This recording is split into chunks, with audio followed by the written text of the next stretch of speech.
মোচার ঘন্ট, মোচার কাটলেট, মোচার কোপ্তা কারি আমরা তো অনেকেই খেয়েছি। তো বন্ধুরা, আমি আজকে আপনাদের সাথে শেয়ার করব একটি নতুন রেসিপি, মোচার অমলেট কারি বা মোচা অমলেট রেসিপি। বন্ধুরা, এর জন্য আমি এখানে দেখুন একটি মোচাকে এইভাবে কুচিয়ে কেটে নিয়েছি, কেটে আমি ধুয়ে নিয়েছি। এবার মোচাটাকে আমি সেদ্ধ করে নিলাম।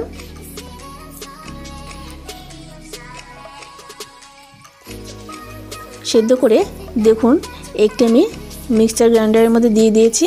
দিয়ে আমি এর মধ্যে দিয়ে দিয়েছি দুটো কাঁচা লঙ্কা, দিয়ে ওটাকে আমি খুব সুন্দর একটি মিহি পেস্ট তৈরি করে নেব। নমস্কার বন্ধুরা, ওয়েলকাম ব্যাক টু বেঙ্গলি হেসেল। বন্ধুরা, আজ আমি আপনাদের সাথে শেয়ার করতে চলেছি মোচার অমলেট কারি রেসিপি।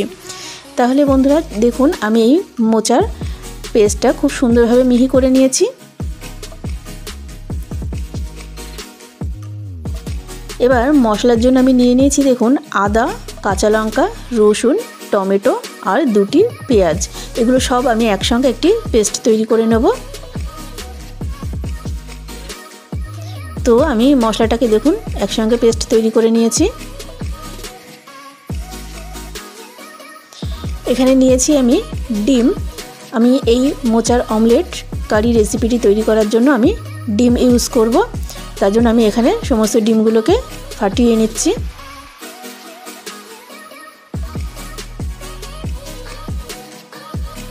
বন্ধুরা, আমার এই রেসিপি যদি আপনাদের ভালো লেগে থাকে অবশ্যই লাইক, শেয়ার এবং কমেন্ট করে আমাকে জানাবেন আপনাদের কেমন লাগলো। আর আমাকে একটু বেশি বেশি করে সাপোর্ট করবেন। আর আমার চ্যানেলে নতুন বন্ধুদের উদ্দেশ্যে বলবো, এখনও পর্যন্ত যদি সাবস্ক্রাইব না করা থাকে অবশ্যই চ্যানেলটিকে সাবস্ক্রাইব করে নেবেন। তাতে আমি যখনই কোনো নতুন নতুন ভিডিও আপলোড করব ভিডিও নোটিফিকেশনটি সবার আগে আপনাদের কাছে পৌঁছে যাবে। তাহলে বন্ধুরা দেখুন, এখানে কিন্তু আমি নুন, গোলমরিচের গুঁড়ো আর লঙ্কার গুঁড়ো দিয়ে দিলাম, দিয়ে একটুখানি নেড়ে নিলাম। নিয়ে এবার আমি এখানে দিয়ে দিচ্ছি মোচার পেস্ট। যে মোচাটা আমি পেস্ট করে রেখেছিলাম সেটা আমি এখানে দিয়ে দিলাম। দিয়ে এই ডিমের সাথে খুব ভালোভাবে আমি এটাকে একটু ঘেঁটে নেব, যাতে খুব ভালোভাবে ডিমের সাথে এটা মিশে যায়।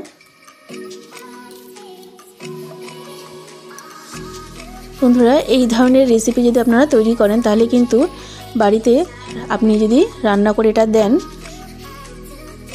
কেউ বুঝতেই পারবে না এটা মোচা দিয়ে তৈরি করা।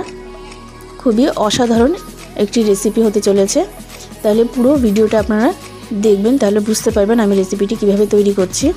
তো দেখুন, আমি সমস্ত উপকরণগুলো খুব ভালোভাবে মিশিয়ে নিয়েছি।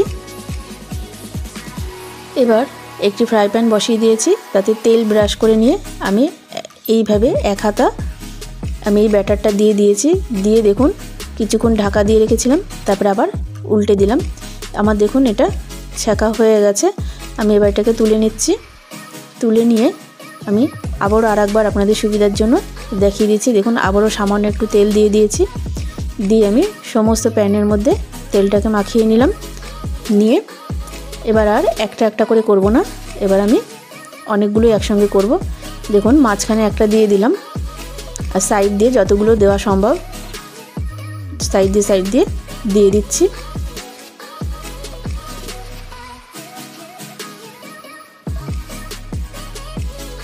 এগুলো তৈরি করতে কিন্তু খুব বেশি তেলের প্রয়োজন নেই, অল্প তেলেই কিন্তু হয়ে যাবে। এবার আমি ঢাকা দিয়ে দেব। এটা তৈরি করার সময় কিন্তু গ্যাসের ফ্লেমটা একদম লোতে রেখেই করতে হবে। তো দেখুন বন্ধুরা, ঢাকা তুলে নিয়েছি। ঢাকা তুলে নিয়ে দেখুন এটা রেডি হয়ে গেছে, কি সুন্দর ফুলে উঠেছে। এবার আমি একটা একটা করে উল্টে দিচ্ছি। বন্ধুরা, এই অমলেটগুলো তৈরি করতে কিন্তু খুব বেশি সময় লাগে না। একদম ডিমের অমলেট তৈরি করতে যেরকম অল্প সময়ের মধ্যেই হয়ে যায়, এটাও কিন্তু সেরকম অল্প সময়ের মধ্যেই রেডি হয়ে যায়। তো দেখুন বন্ধুরা, আমার এটা হয়ে গেছে। এবার আমি একটা একটা করে এবার তুলে নিচ্ছি। তো এই একই রকমভাবে আমি সমস্ত ব্যাটারটা দিয়ে আমি অমলেটগুলো রেডি করে নেব।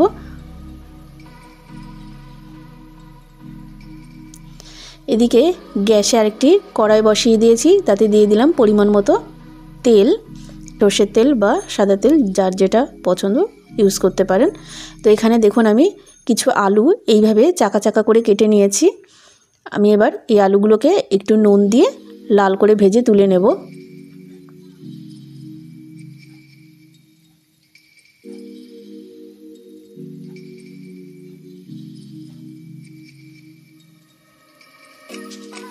আর আমার চ্যানেলে পুরনো বন্ধুদের উদ্দেশ্যে বলবো, আমার পাশে থাকার জন্য আপনাদেরকে অসংখ্য অসংখ্য ধন্যবাদ।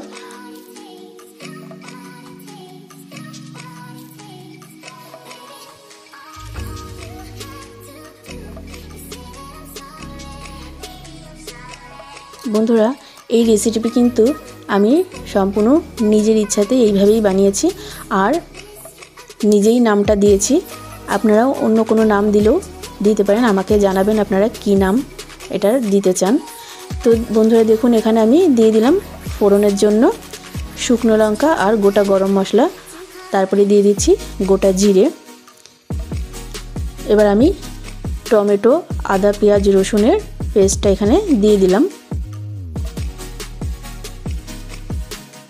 মশলাটাকে খুব ভালোভাবে কষিয়ে নেব। তার আগে আমি একটুখানি নেড়ে নিচ্ছি।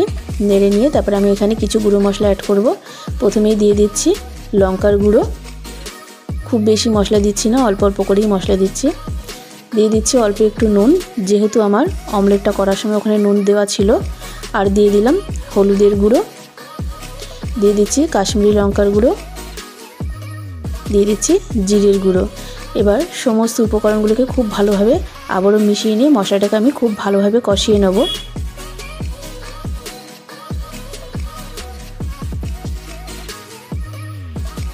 বন্ধুরা, আপনারাও বাড়িতে এইভাবে ট্রাই করে দেখবেন, আশা করি আপনাদেরও ভীষণই পছন্দ হবে এই রেসিপিটি। এটা কিন্তু বারবার বলছি, এটা কিন্তু খেলে কেউ বুঝতেই পারবে না, আপনি যদি না বলেন যে এটা কী দিয়ে তৈরি, বুঝতেই পারবে না যে এটা মোচা দিয়ে তৈরি হয়েছে। আপনারা একবার করে দেখবেন, ভীষণই পছন্দ হবে আশা করছি। খুব সুন্দর একটি রেসিপি। তাহলে বন্ধুরা দেখুন, মশলাটা আমি সুন্দরভাবে কষিয়ে নিচ্ছি। মশলা থেকে কিন্তু তেল রিলিজ হওয়া শুরু হয়ে গেছে। এই সময় আমি দিয়ে দিলাম পরিমাণ মতো জল। এটা যেহেতু আমি ঝোল করব না, একটু রসা রসা হবে, তাই আমি অল্প করেই জল দিলাম। দিয়ে দেখুন ঝোলটা এবার ফুটে উঠবে। সেই মুহূর্তে আমি এই ভেজে রাখা আলু আর মোচার অমলেটগুলোকে দিয়ে দিলাম। দিয়ে ভালোভাবে নাড়িয়ে চাড়িয়ে আমি বেশ কিছুক্ষণ এটাকে ঢাকা দিয়ে ফুটিয়ে নেব।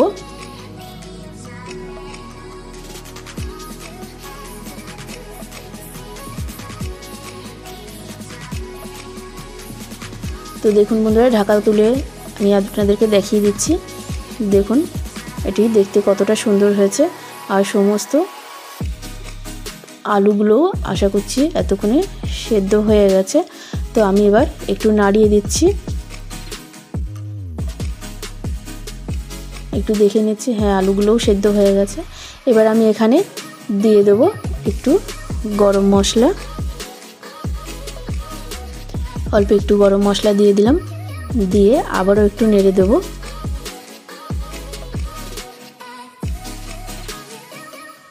নেড়ে দিয়ে আবারও আমি কিছুক্ষণ এটাকে ঢাকা দিয়ে ফুটিয়ে নেব। আপনারা চাইলে এরকম অবস্থাতেও নামাতে পারেন, কিন্তু আমি এটাকে আরেকটু শুকনো করব। তো দেখুন বন্ধুরা, আমার এই রেসিপিটি রেডি হয়ে গেছে। এবার আমি এটাকে গ্যাসের ফ্লেমটা বন্ধ করে দিলাম, দিয়ে নামিয়ে নিলাম। তো দেখুন কত সুন্দর দেখতে হয়েছে। এটা কিন্তু খেতে অসাধারণ লাগবে। আপনারা বাড়িতে ট্রাই করে দেখবেন, আশা করছি আপনাদের ভীষণ পছন্দ হবে রেসিপিটি। এটি গরম ভাতের সাথে, রুটি, পরোটার সাথেও কিন্তু খেতে ভালো লাগবে। তাহলে বন্ধুরা আজকে এই পর্যন্তই। আবারও চলে আসবো পরবর্তী কোনো নতুন নতুন ভিডিও নিয়ে।